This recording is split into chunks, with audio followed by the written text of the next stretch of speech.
Sebagai bentuk rasa duka atas robohnya jembatan Lalan yang merenggut korban jiwa, ratusan warga Lalan melakukan tabur bunga di sekitar jembatan dan meminta sejumlah tuntutan kepada pihak perusahaan kapal yang menabrak jembatan segera memperbaiki jembatan.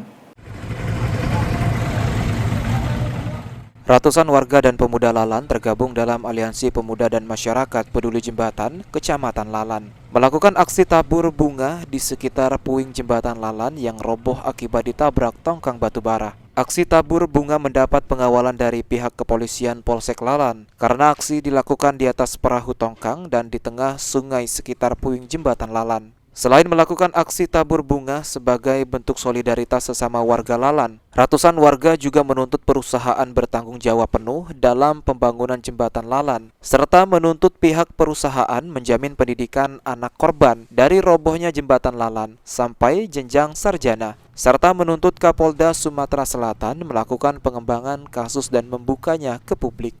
Kita telah melaksanakan giat pengamanan orasi dari solidaritas Jembatan Lalan, yang mana pada hari ini telah dilaksanakan tabur bunga di Sungai Lalan dan dermaga P6 Desa Sukajadi, Kecamatan Lalan. Kemudian dilaksanakan doa bersama di Sungai Lalan oleh tokoh agama, tokoh masyarakat, tokoh pemuda, kepala desa, Kecamatan Lalan. Alhamdulillah berjalan aman dan kondusif. Ruzi Iskandar, PAL TV.